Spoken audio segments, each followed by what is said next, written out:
On this episode of the Multiamory podcast, we're doing something a little bit different. We occasionally invite guests onto our show, usually to ask people about a book that they have coming out or asking people about their expertise on a particular topic. Something we don't often have the opportunity to do is actually take a deep dive into a guest's personal story, their superhero origin story, if you will. There are so many forces that end up shaping our values and so many pathways that lead us into the relationships that we end up in. And there's a lot of really unique and fascinating backstories out there. If you're listening and you really enjoyed today's episode and would love for us to do more of these kind of interviews, please reach out and let us know via our social media or in our private Patreon groups. For this episode, I had the great pleasure of doing a one-on-one interview with Michelle Hai. Michelle is a Portlander and the second-generation Asian American behind the popular Instagram account Polyamorous while Asian. She seeks to spread awareness around non-monogamy and help affirm those practicing non-monogamy, specifically BIPOC folks. Bear in mind that we recorded this interview back in October of 2020, so our discussion of current events is a few months behind. That being said, I loved having this conversation. I loved getting to hear Michelle's story, and I hope that you will too. Enjoy. Welcome to the Multiamory podcast. I'm Jace. I'm Emily. And I'm Dedeker. We believe in looking to the future of relationships, not maintaining the status quo of the past. So whether you're monogamous, polyamorous, swinging, casually dating, or if you just do relationships differently, we see you, and we're here for you.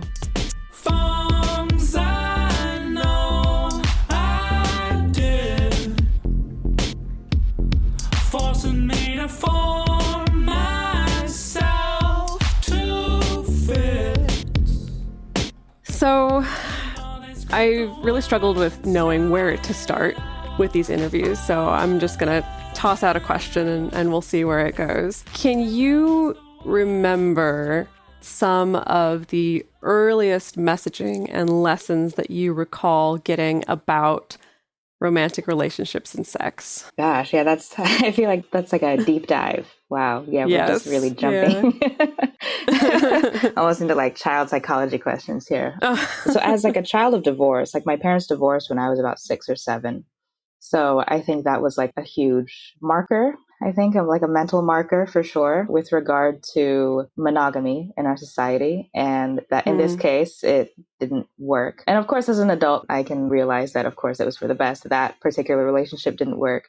But definitely as a child, I think it was one of the main things that first began to give me that kind of jaded feeling toward monogamy, but I didn't have the vocabulary for it until I was about like 18. As a child, like growing up, and my mom would date and I would see her have like, she was a serial monogamist. And so definitely had this like first-hand look at monogamy in a dysfunctional way. And of course, through like a child's eyes. So it's like still trying to figure out the world and trying to figure out my place in the world, trying to figure out how relationships work. And that was definitely, it was definitely a huge factor in, I think, me moving away from thinking monogamy is like the shit.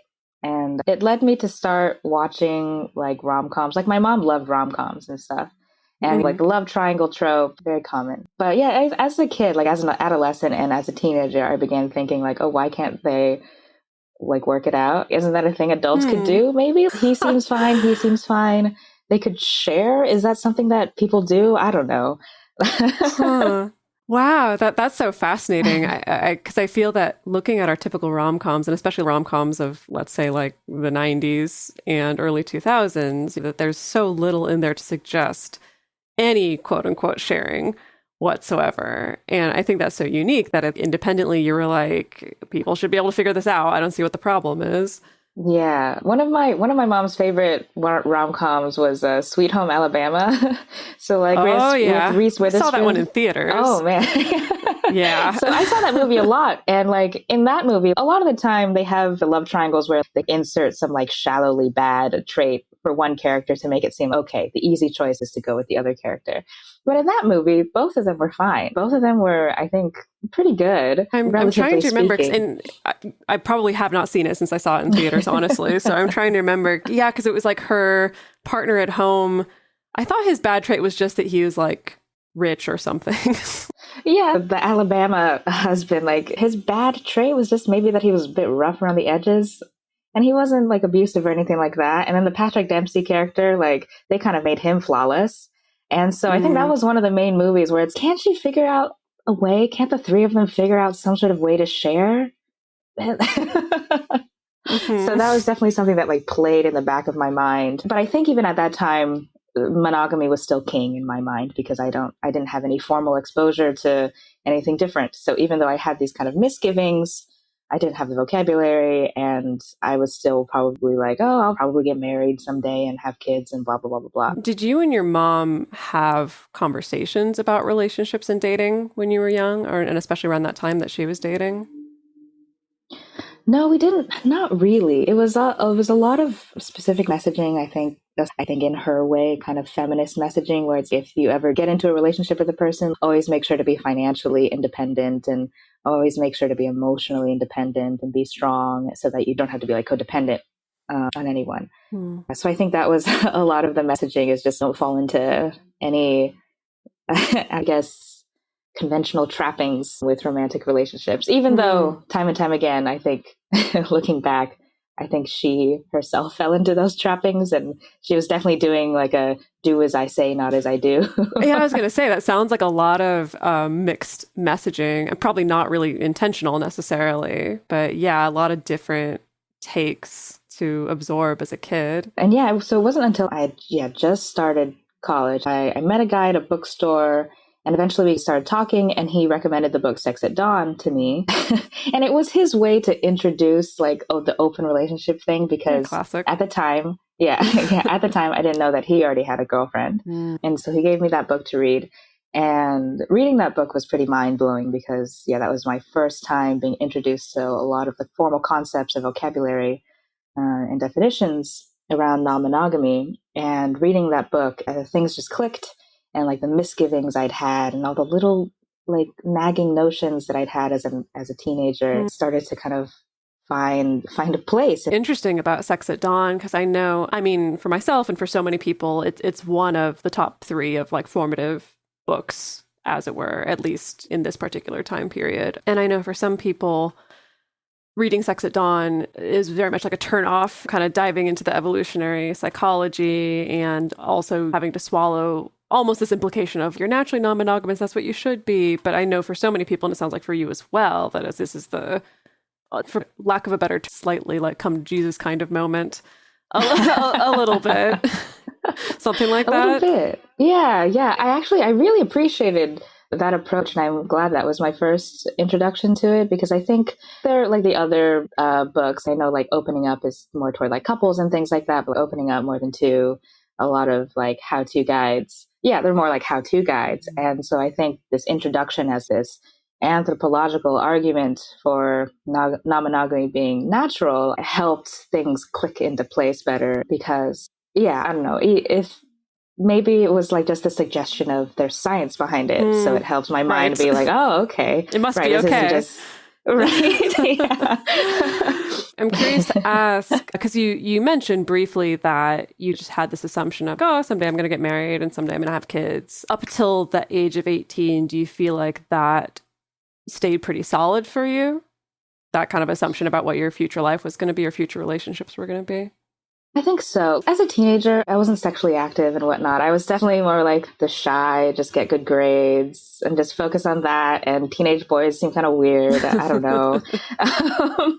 So of course, like as a teenager, I was like super curious and whatnot, but that wasn't the focus. And so I don't think I thought about it too hard.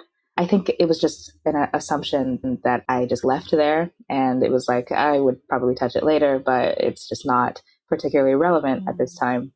But yeah, I think I would just have the assumption that I was going to do like the get married and the natural, the conventional relationship escalator stuff. So you read Sex at Dawn, and was that like literally just the very very ever first exposure to anything outside of monogamy for you? Yeah, because I had never encountered the term polyamory. I had never encountered just even the umbrella, like non-monogamy. I had never encountered any of the terms before. And so reading that was, and I appreciate that book does do a deep dive, but it does make it very accessible. So yeah, so that really was like baby's first introduction to the whole world. Baby's first non-monogamy book. So then you read that, and then did everything just go fantastic with this guy who introduced you to the book? Oh, of course not. Of course not. Yeah. A huge thing too was, I was 18 at the time, and like he was 32 at the time.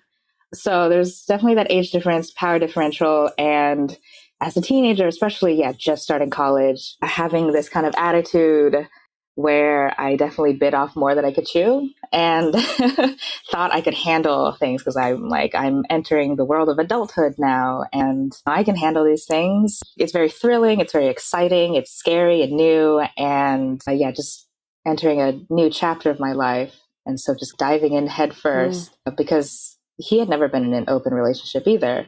So it was definitely the blind leading the blind. Whoa. So he had a girlfriend, but they were like newly open. Yeah. And he was waiting at bookstores to recruit 18-year-olds. Pretty much. That sounds, it's as creepy as it sounds. It's like hanging around, hitting on like naive looking folks who may be a bit more moldable than people his age who are like more stuck in monogamy or whatever. There's definitely a grooming aspect of it. And of course, did not know this at the time. So it has, taken a bit of hindsight, some therapy, But so that relationship did not go well. It lasted about 5 years because I think a big part of me was still committed to having this work because it did introduce me to non-monogamy. And over time, I knew that aspect of it was something that was becoming more and more a core part of me. And I think for a while, I entangled that concept. So I just felt invested in that relationship working because I wanted non-monogamy to work. And there was a bit of a pride thing as well, because I didn't want to be one of those like foolhardy teenagers who jump into a relationship and then, of course, it doesn't work out. And I'm like, I can make this work. I can do the long-term relationship thing just right off the bat, my very first relationship. But it did not work out. Yeah, that's so interesting you talk about that. I know that's definitely something I've experienced in my own life and a refrain that I've heard a lot from clients as well, that sometimes there's something about someone who helps catalyze some kind of change in you, some kind of life change in you or identity change in you. Even if they turn out to be an asshole, that sometimes it's like you get attached to the symbolism of what they represented, the turning point that they brought in, that then makes it harder to sometimes recognize when it's time to leave or when they're no longer serving you. Exactly. So for this 5 years, were you out about being in a non-monogamous relationship? It was very gradual. The first person who was close to me who knew about it was my sister.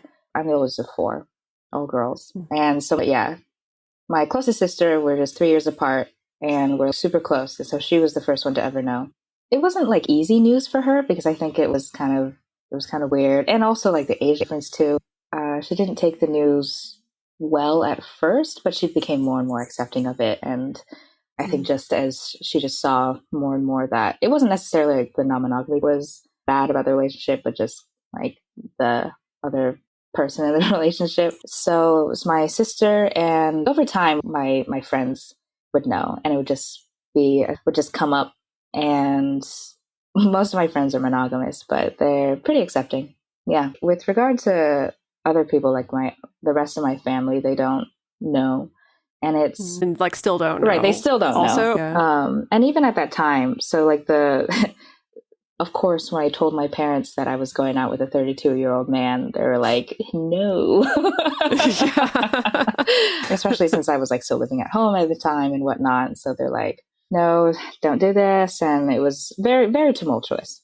So it took... Yeah, because I imagine at that age also, that's not something you're open to hearing from anybody, right. Much less your parents, especially.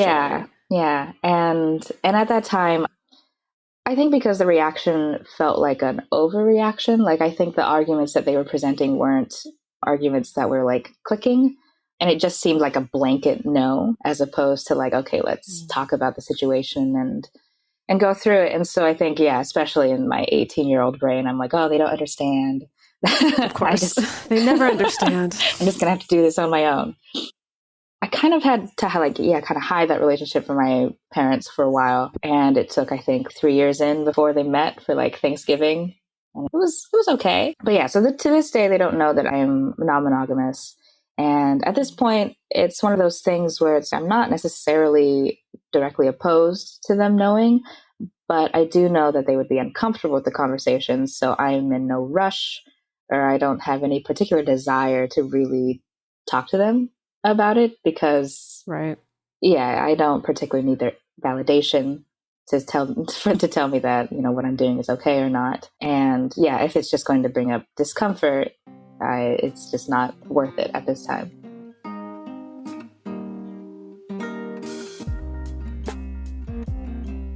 I want to talk more about outness in general, but before getting to that, I want to rewind a little bit, because something that I'm curious about, something that happened in my own non-monogamy journey, and I think it's happened for a lot of other people as well, is you get into this relationship at the beginning that was very formative, but like you said, but maybe not very functional and not great, and ultimately you leave it. And I'm really curious about that moment when you finally get out of that relationship, because I feel for some people that moment is kind of a, well, that sucked. Maybe I should go back to monogamy or go back to a more traditional structure or something that feels more reliable. And for some people, it's more of this turning point of, actually, I'm going to get deeper into the weird relationship structures. And so I'm curious to hear about that relationship ending, or you finally leaving that relationship, and what that transition was like for you. So, fortunately, yeah, within the 5 years, I had made other sexual connections. And so he no longer was like my sole connection to polyamory. I started having non-monogamous friends who like turned into partners. I have like three or four relationships that began during that initial relationship and that are still existing today, and that are very, very valuable, and I feel like very sustainable and strong. And so it helped me realize that it was definitely that relationship and not non-monogamy that was wrong. So it really, like you said, like go deeper into the non-monogamy thing, because it was like the non-monogamy thing was going to be, just super important for my identity, super important for my life. I knew that there may be times where I am more low energy and maybe not as like active in pursuing a whole bunch of different relationships, but I knew that I would always want the option to have other relationships. And so having those really healthy, stable other relationships at the time, I think helped me break away from that initial relationship and created like a safety net, like a sort of hammock for me to divest from that kind of toxic relationship, so that I wasn't like completely alone. And it still sucked. It still was a bad breakup, but definitely was cushioned by the fact that I still had people that I love. Yeah, it's such an interesting thing, because within the non-monogamy community, I think so many people have experiences of their breakup pain being minimized by other people because they're non-monogamous. The old trope of, well, you have someone else, so why be sad about this one, And at the same time, it's, like you said, still so painful, even when you're not isolated and even when you have other people around you to support you. And then at the same time, it is kind of like this weird little fringe benefit of non-monogamy, of helping to kind of almost create a little bit of that buffer around leaving a toxic relationship, of having this really established proof of, hey, there's people who like really love you. Because we can get so stuck in that trap of after a breakup of being like, oh my God, am I not lovable? Am I never going to date anyone again? Am I messed up in some way? I'm curious, for the sake of our listeners hearing this part of the story, what would Michelle now have said to like 18-year-old Michelle at the beginning of this relationship? That's something I ask myself a lot still. Because looking back, like advice from my younger self, a lot of it would have to do with like confidence and self-esteem, because those were huge parts of why I stayed in that relationship. And kind of those fears where it's like, oh, if I don't have this, when will the next one come along? And yeah, questions about me being acceptable or lovable. And so I definitely coached 18-year-old Michelle on self-worth and on, I think, cautioning against codependency, like depending on this other person to make me feel valuable. And to trust myself more, because I think at the time I went along with a lot of things because I did want to be open to the experience. I really did want to give non-monogamy a try, and I guess put as much effort and openness into it as I could. And because of that, I definitely doubted myself, especially because of that dynamic with an older person, just kind of defaulting to like, oh, well, he's got more life experience in general, so he probably knows a little bit more. But it would definitely tell baby Michelle that if you have a really bad gut feeling, it's not cowardice to back away from it. It's not like you being a bad person. It's not you just being like the inflexible monogamous type. Divest yourself from the situation and even stand up for yourself in the situation, because you have that bad gut feeling because there is something wrong. Yeah, that's powerful. It's such a powerful realization and such a powerful lesson. Yeah. That sometimes takes some of us longer than usual. Oh, yeah. Especially, I think, like, growing up, my mom was, like, mostly, like, a single mom. And she also has a very strong personality. And I think my sister and I, we adapted in different ways. But a lot of it was, I think, having to subsume ourselves in order to, like, keep the peace within the family. And to always, do as mother says and whatnot. And so questioning our own autonomy, questioning our own decision-making abilities, and that definitely leaked my relationship style. Now, as this journey was happening for you, was your own journey into queerness also happening in parallel, or did that start at a different time? I mean, what was that like? Yeah, it's interesting. I've never had like as much of I don't know, as an explosive journey, I guess, with regard to my explosive. Sounds sexy. With regard to my queerness as much as non-monogamy. So like I'm bisexual. And so I think being bisexual just felt a lot more fluid and natural of a self-discovery as opposed to non-monogamy, because I think like there are more models of like bisexuality and more queerness, like as opposed to non-monogamy feels definitely more of like a paradigm shift. So yeah, being non-monogamous definitely helped me branch out and made me realize like, oh, all the feelings I had toward girls growing up, like weren't just, I don't know, it wasn't just that I liked how she dressed or whatever. Like there was like crushing going on, but I think because it wasn't modeled that way in my head as a kid, I didn't see it as crushing on a girl. I just thought she was like really pretty and smart, and like girls have these feelings, friendly feelings toward one another, right?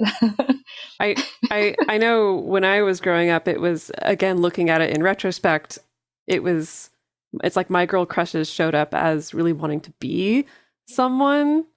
That I know that was my experience. And again, it's that same thing of, oh, I think I just want to be here. I just admire her, as opposed to what I realized now was, oh, you're crushing real hard on this girl. Mm-hmm. Yeah, do I want to be her or do I want to be with her? And maybe a little bit of both. It is really funny looking back and being like, yeah, those were definitely crushes.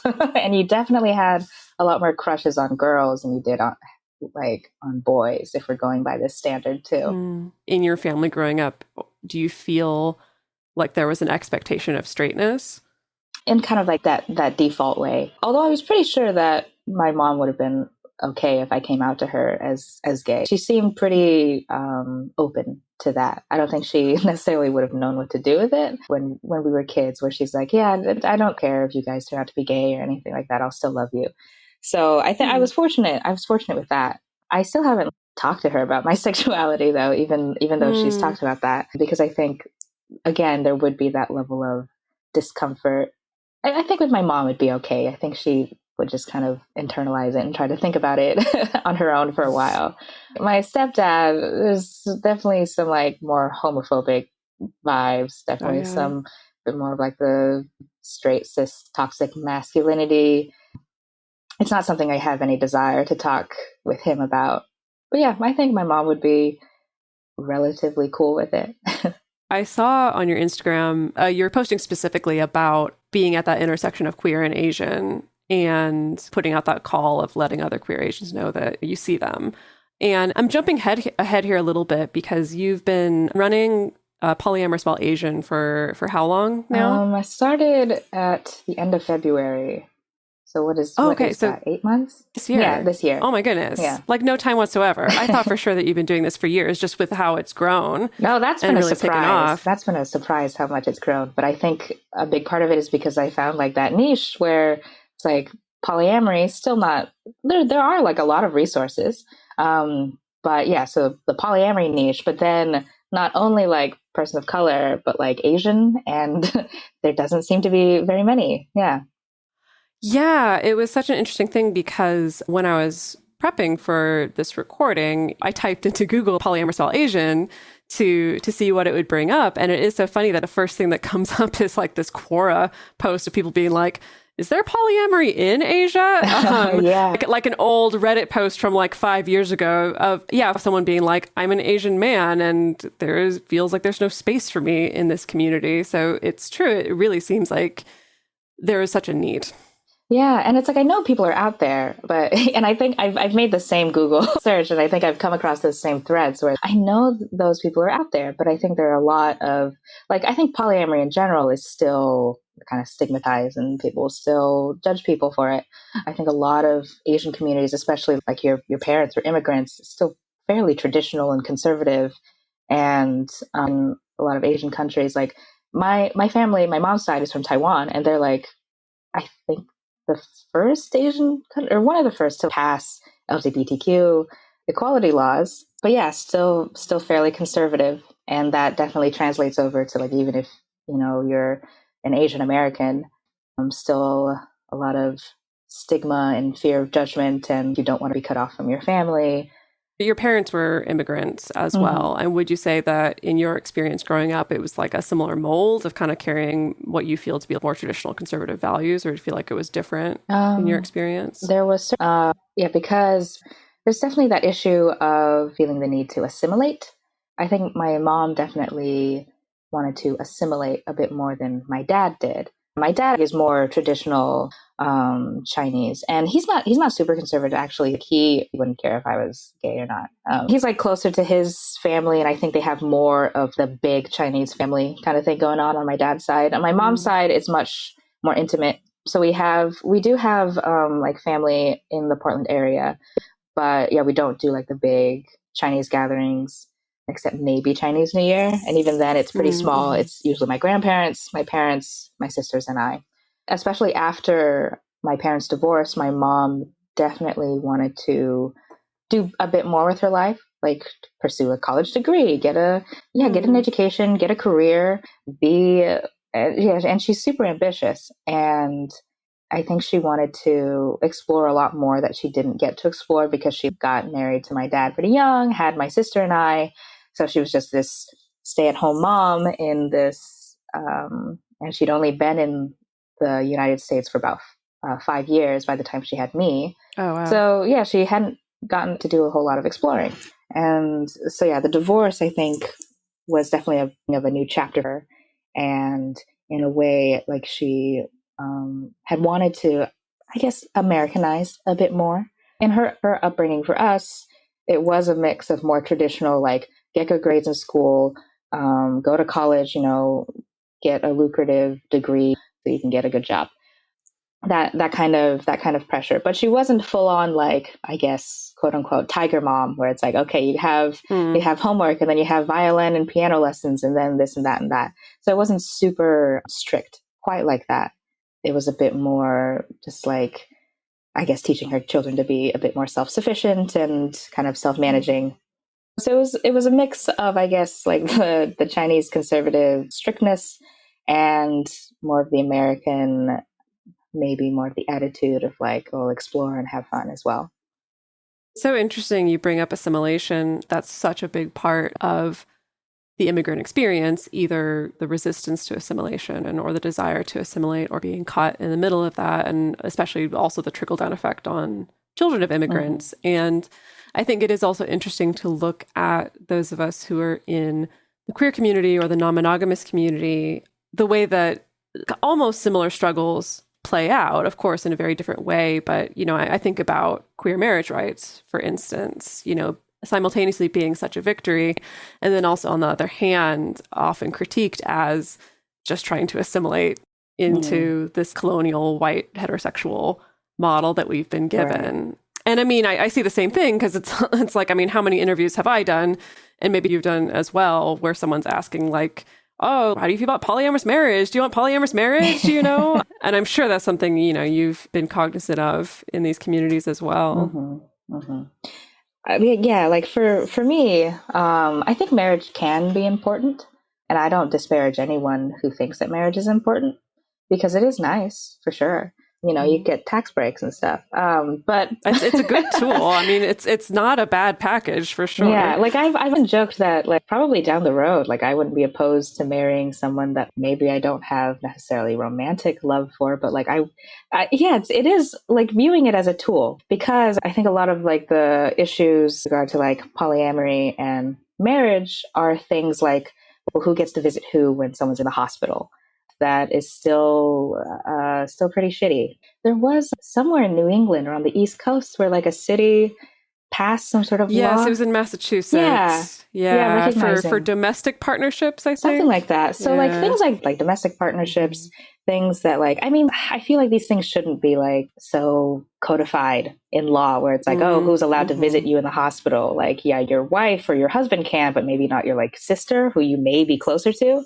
So I think under the system that we are in right now, it would be nice to have certain protections and certain allowances and whatnot. So I'm like not opposed to the idea. Right. There are more, I think there are bigger fish to fry. It's always is so mind-blowing to me to think about, like you said, this is so codified. And it's like we have a state-sanctioned relationship. This type of relationship, it's the state-sanctioned relationship. Have you heard? It is so funny to think about that, how it just so erases such a wide swath of possibility of human relationship and intimacy. I want to ask, because you started the Instagram account just in February of this year, and I'm curious to know what it was that drew you to first start speaking about these things more publicly. Yeah. In my personal life, I'm not like super in the closet about it. It's not something maybe in a work setting that I'll just blurt out at any time. But, I've even talked to like coworkers who aren't necessarily close friends, because it'll sometimes crop up. I mean, people talk about relationships. And so then if like a person that I feel like is relatively safe, I'm like, oh, yeah, no, I mean, I'm not monogamous. So your monogamous problem isn't necessarily something I can relate to, and we can have a laugh about that. There was something, I can't quite exactly remember what, but I did want to see more representation. Like, oh, I'm like really curious about where other polyamorous Asians are specifically. And looking around, I did that Google search, came across those same threads and ever. And I was like, I don't even know how I would find this on Instagram, like what tags I would have to search for in order to find this. And I started, it almost started as just like almost like a personal blog type thing. I didn't exactly know what I wanted the account to be. And I mean, it's still, these days, I don't know what I want it to be. It's still evolving, but I like that whole phrase of like, if you don't see the representation, be the representation, just like kind of kept looping in my head. And eventually I was like, yeah, let's just do it. Let's do it. I've got like a few topics I want to discuss. The whole that Love is Blind show had just come out. And so I had some thoughts with regard to like monogamy culture with regard to that show. So yeah, I wrote about that. And yeah, I guess I just wanted to use the account to be a polyamorous Asian out there, but also as an account that I could probably use, hopefully, as a magnet and to try to find others. And yeah, so that's more or less how it started. And over the course of running the account, what are the things that you've learned, or what are the things that have surprised you? It's always a pleasure when someone like goes into my DMs and they're Asian and they're like, and some people can be out, some people can't be out. And they're like, hey, I mean, this is, yeah, I don't see any other polyamorous Asians, so this is great. And I'm like, it's always exciting. Yeah, I was surprised that I did hit on that niche, and that there was a sort of, I don't know, there was a space to be filled, and I just happened to stumble across it. Before we continue with the rest of the interview, we're going to take a quick break to talk about the sponsors for this week's episode and the best ways that you can help support this show so that we can keep producing the show and delivering it to people for free. We mentioned this a few weeks ago, but Dedeker and I just recently got a new mattress from Helix, and it has been so nice. It has been so nice to not have that sag in the old mattress kind of roll into your little trough there.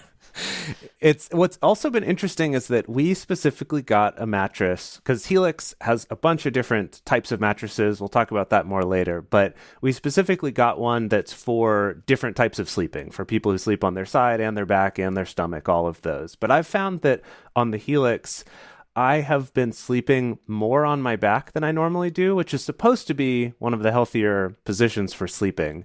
And I think it's just because the support's more even. And it's like I don't feel like I'm curved into my old mattress like I used to be.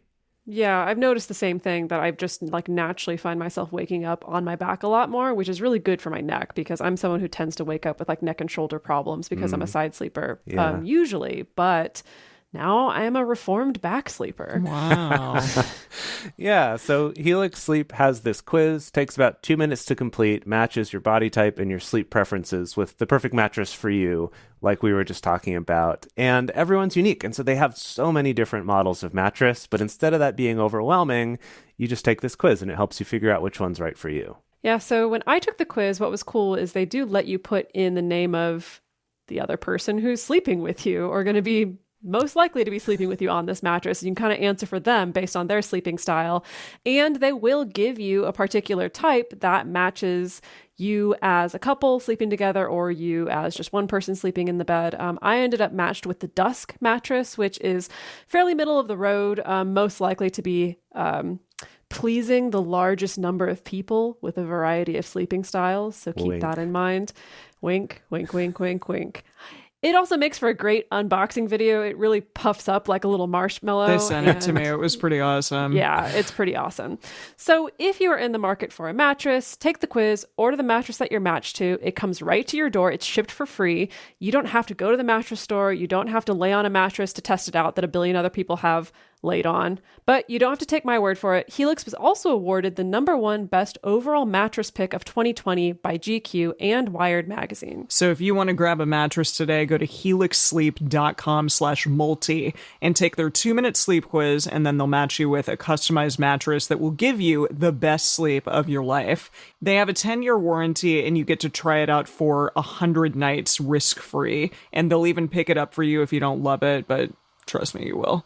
So Helix is offering up to $200 off all mattress orders and 2 free pillows for our listeners at helixsleep.com/multi.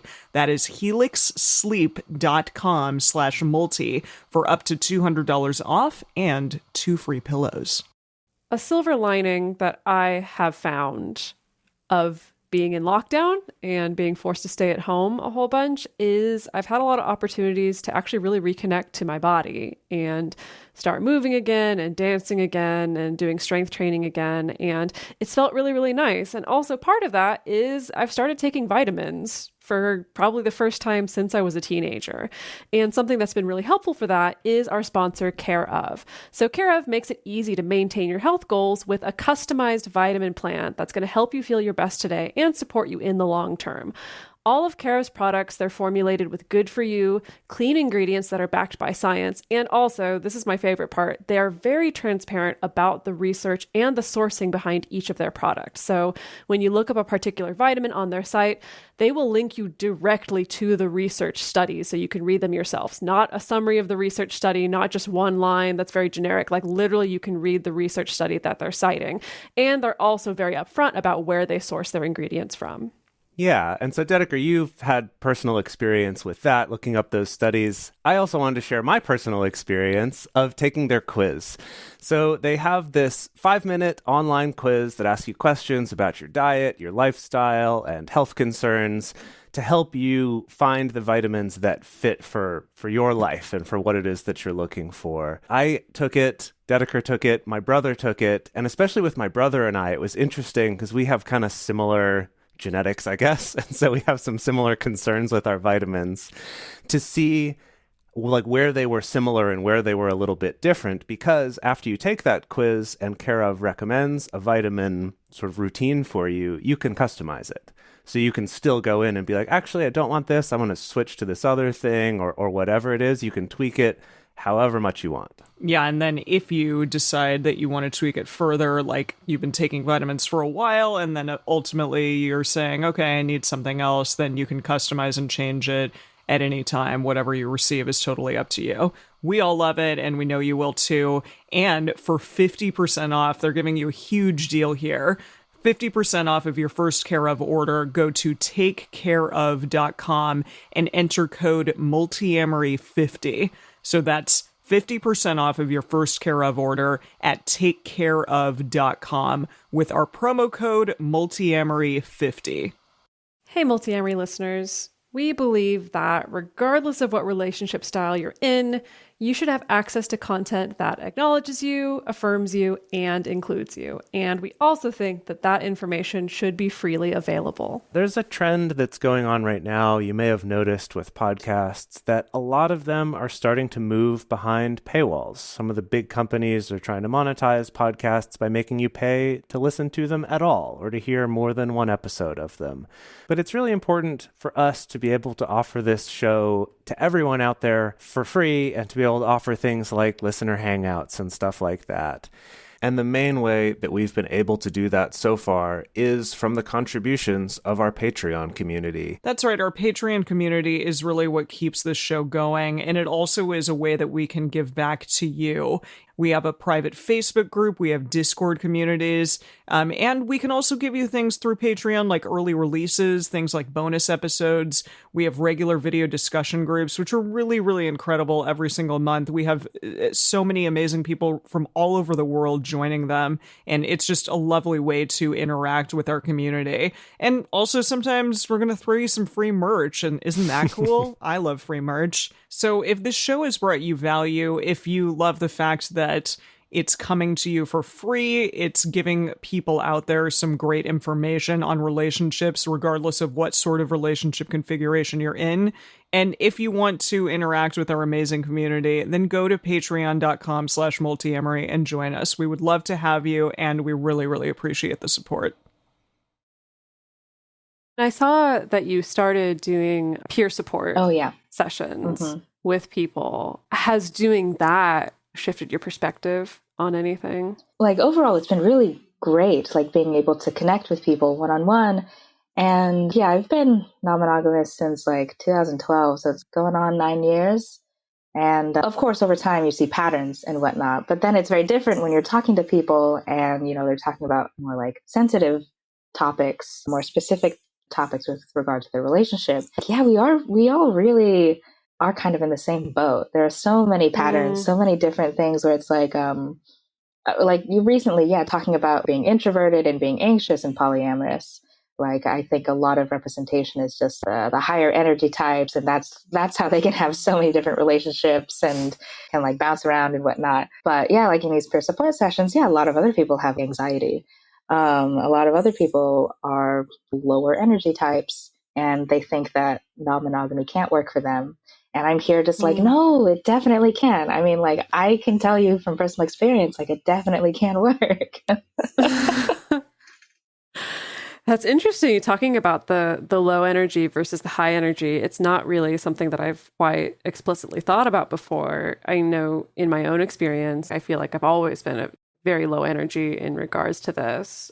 And I mean, sometimes, honestly, even today, I'm just like, it's a miracle that I'm drawn to have multiple partners because I feel like I barely have the energy for multiple hobbies sometimes.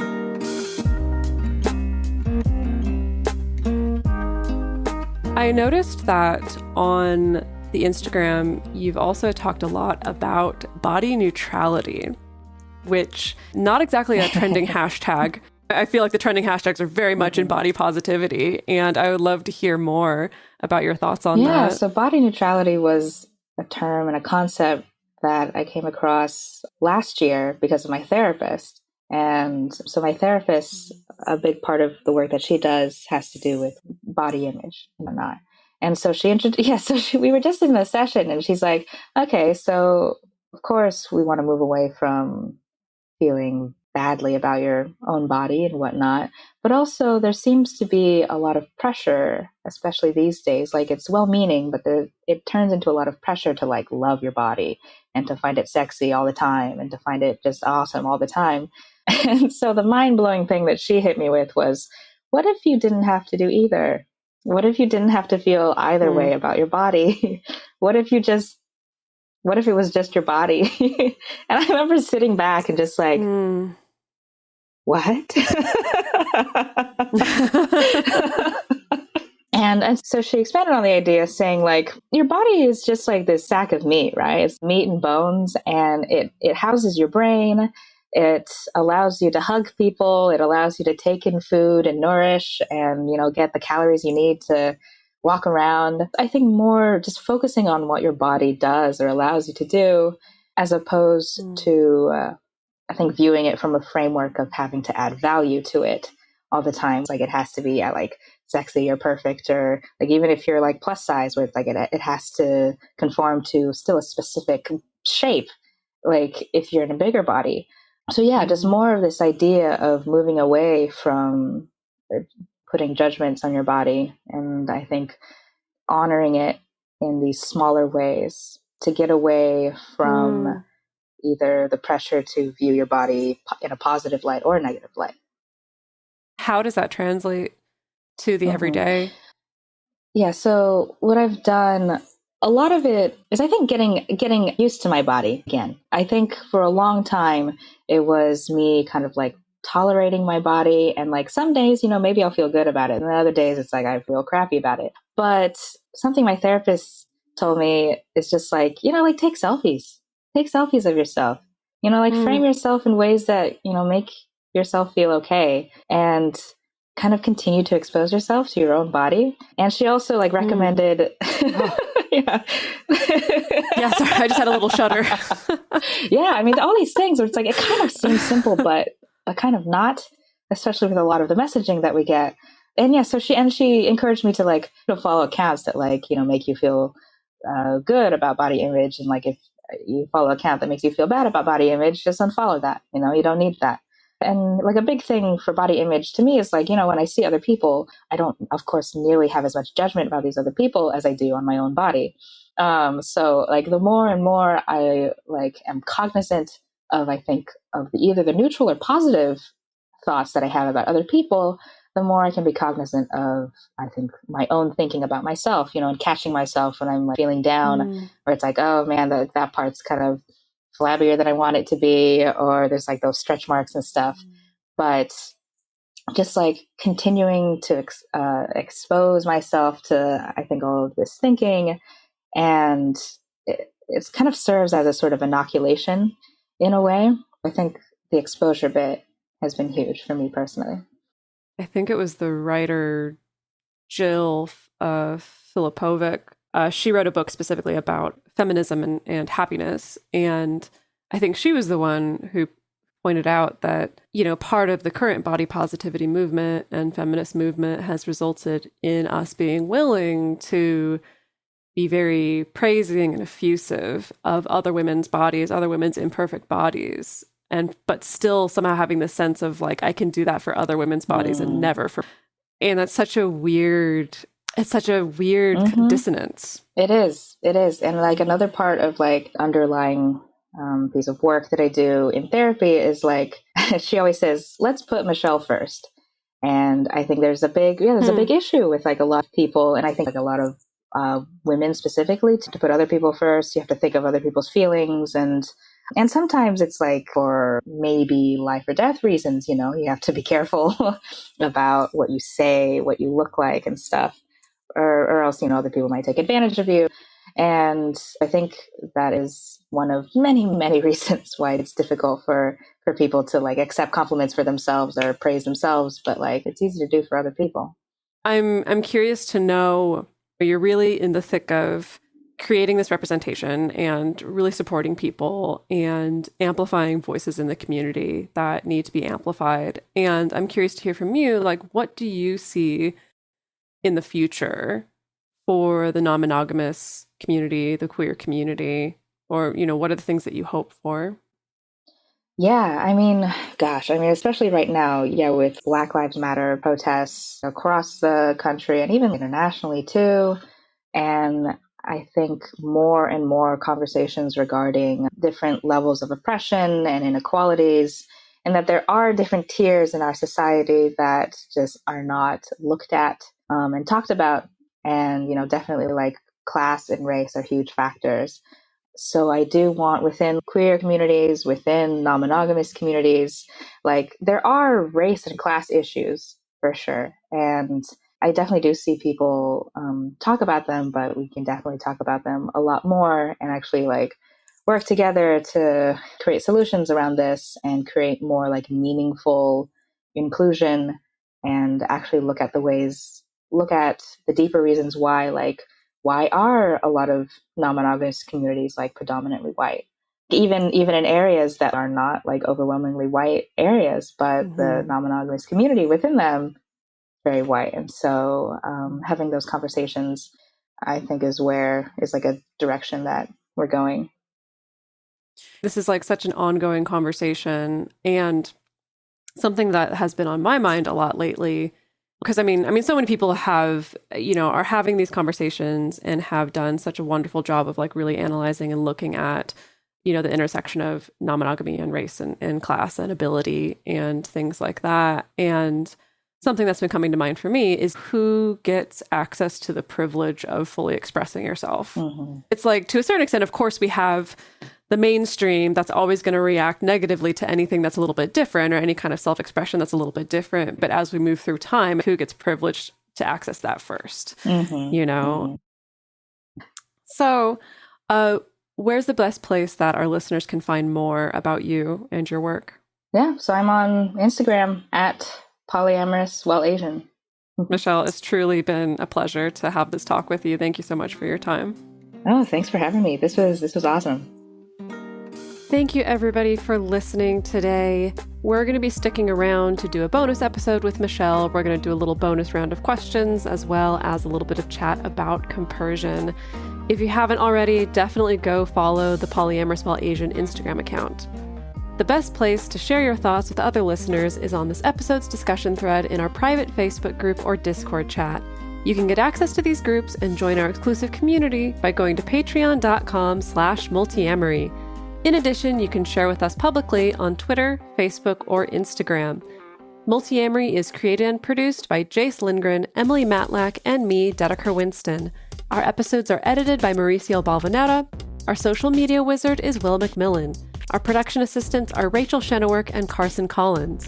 Our theme song is Forms I Know I Did by Josh and Anand from the Fractal Cave EP. The full transcript is available on this episode's page on multiamory.com.